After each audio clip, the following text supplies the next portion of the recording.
We are currently in Majorca, Spain, but the next video will be coming to you back from Ellös, Sweden, where we'll continue our tour of the Hallberg Rassy 44, looking at the deck and experiencing our first sail. It's pretty good.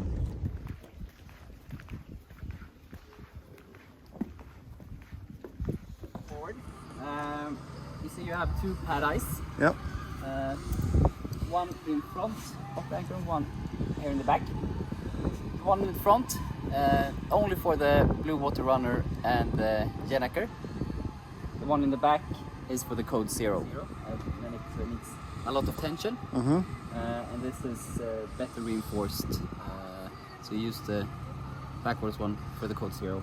Okay. We have an anchor. Stainless steel, nicely fitted anchor. And the windlass. This needs to be put on at the pedestal, where you also have up and down buttons.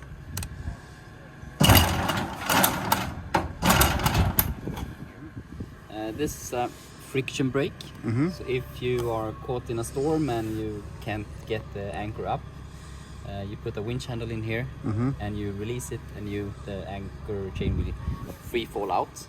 At the mast, the Dyneema line, and this we put somewhere inside the boat. We have 2 points here. The aft one is for putting the clue for the sail on, and the forward one for this ratchet. There's like little threads in there. Yes. That are just cranking down the screw with this ratchet. Exactly. Yep. This. So here are the filling points. This is water with a blue ring around it. Here is waste with a black ring. Diesel with a red ring, and there's another water on that side. It's important with teak decks to wet them with water before you fill with diesel, or else you'll stain the teak deck. Hatches can be snagged by these Genoa sheets, so these need to be flush and secure whenever you go out sailing. So this screw locks this in place. Okay. So you open it, like this. Then you simply lift it. Okay, so And how did you tension it? What did you say you're pulling on? you're pulling on. You have a winch handle here on okay. the engine. So you turn this part down here, and you have to hold this upper part.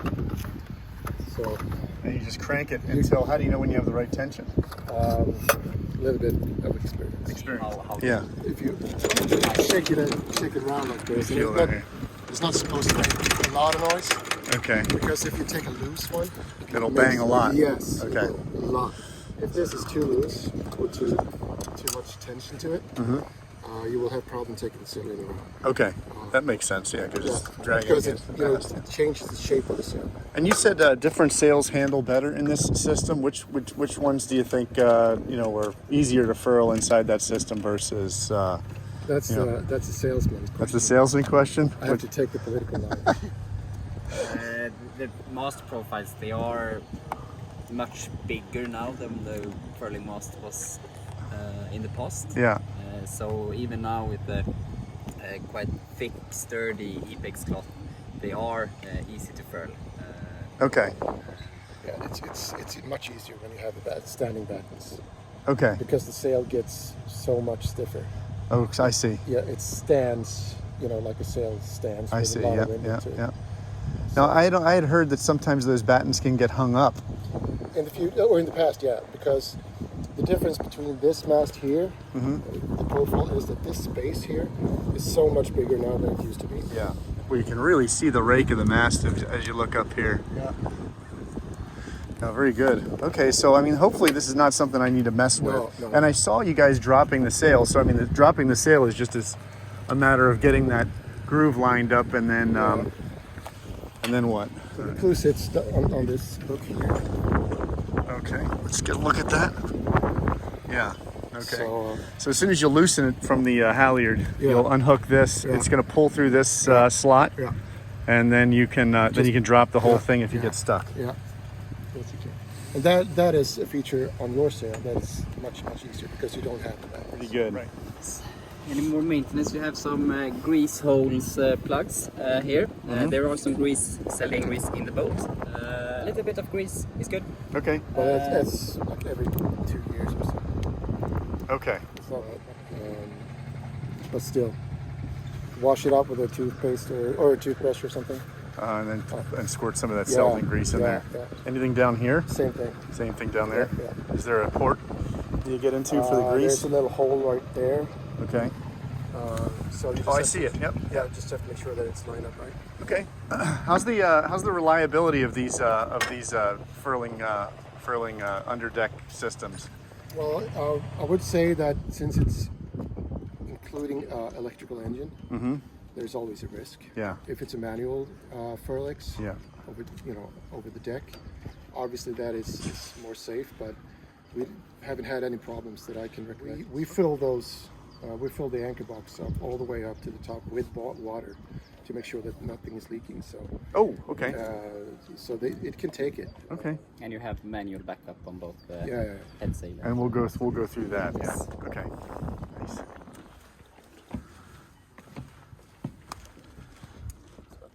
Okay, so again, this is the Code Zero halyard with a 2-to-1 block.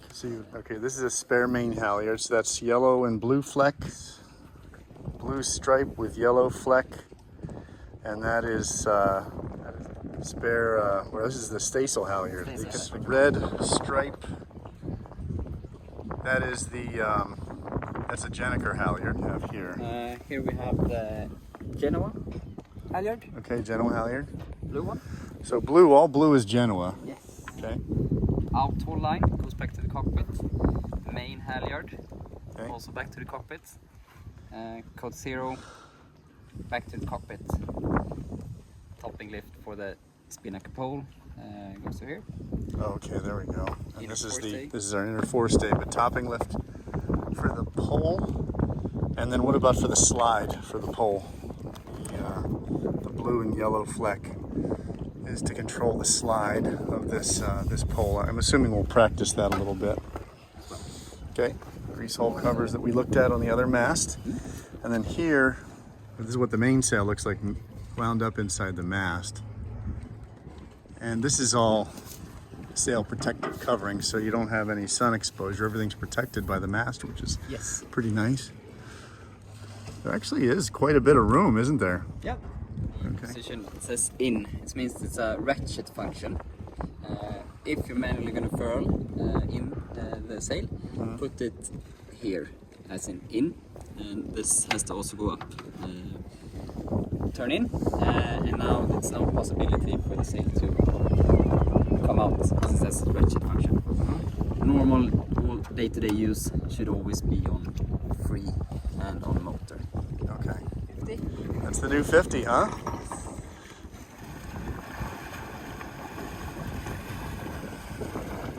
It's like playing a video game. It really is, isn't it? That's a 50-foot yacht that he just turned on a dime. There's always a guy with a bigger boat, but bigger. Bye. Thank you. You too. Cockpits.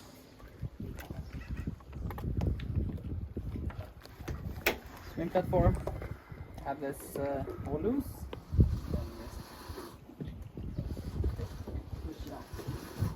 Down she goes.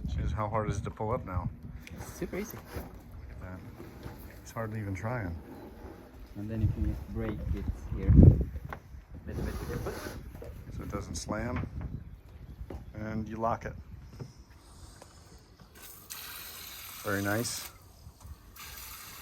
Set the temperature and put the pressure. Pop out. Very good. So far, underneath the G&T seat, this is the only flaw. And Ludwig gets on his phone right away, and it's going to be repaired before we leave. No problem. Flushing pump. This turns on the wash down Okay. in the anchor locker. can control the anchor from here as well, as long as this is on. Okay. All the way up, turn off. Sail function, this controls the electric Genoa, electric in-mast furling, and also all winches. All winches. Okay. So you turn that on, you're active. exactly. Exactly, so these are the sail controls, and these are the 4 controls for the winches. Secondary winch will be this one, where we control our outboard. Main sheet winch, the back there. Primaries are the 2 Genoa sheet winches. We have the starboard and the port. So if we want to furl out the Genoa, of course, sail needs to be on. Okay. Push Genoa out and start furling. If I now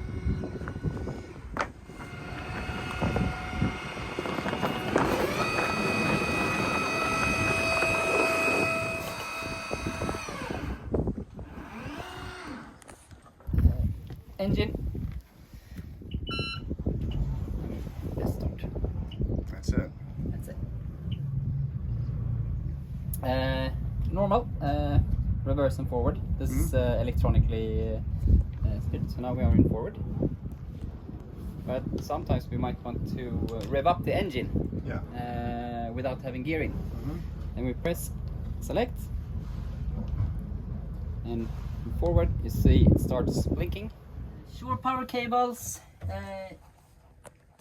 code 0 sheets, jack lines. You have the 2 eye bolts in the front, then you have the cleats aft to mount the jack lines.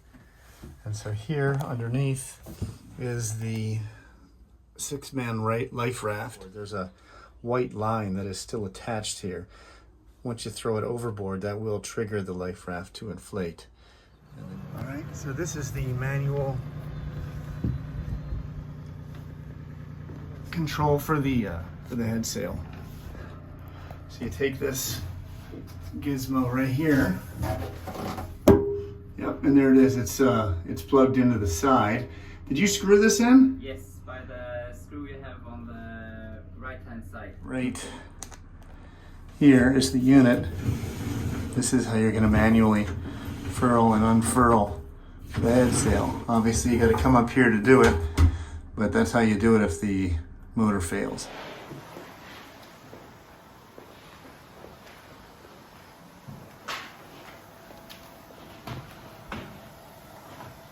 This is all our stuff from Hallberg Rassy parts. Motor. This is a lot.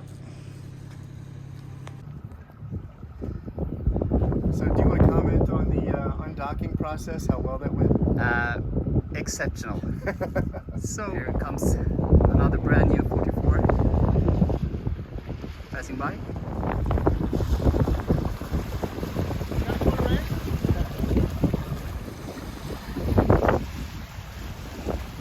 Smart. Just small. So if we come here, you see the little red lighthouse. Yes. The channel. Yes. That's where we're heading and going out. Okay.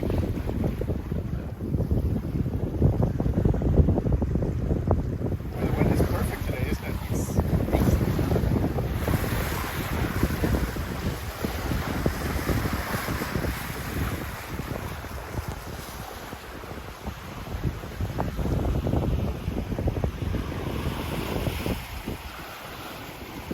The happy captain. Doing good. Just about to go past the famous lighthouse here. Fredagsholmen. Fredagsholmen? Yep. It's a beautiful view. It's amazing how close you can get to these rocks. This is unreal. Oh my goodness. We still have 25 meters right now.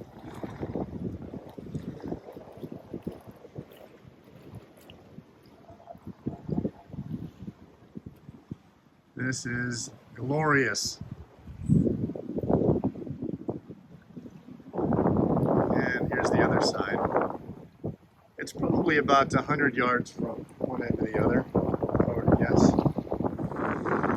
Now we can cool off a bit more. So we stay away from the rocks ahead. There's a shallow area in front of these rocks here. Mountain. So this is Ellös Lighthouse. You can feel the wind kicking up here.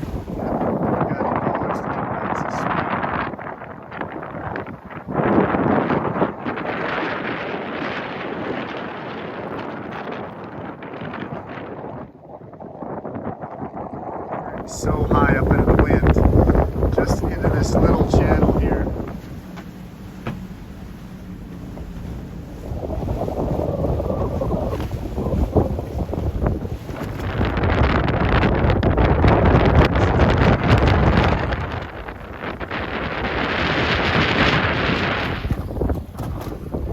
Are we going to clear it? Yeah, as high as possible. Okay.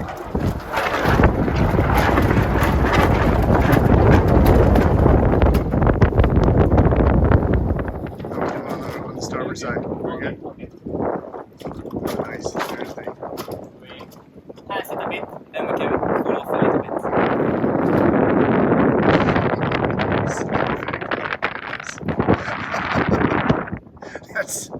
That's pretty awesome.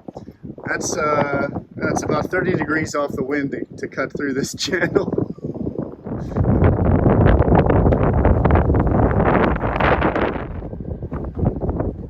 I hope you enjoyed that video showing the remainder of the deck tour of the Hallberg Rassy 44 as well as the first sail.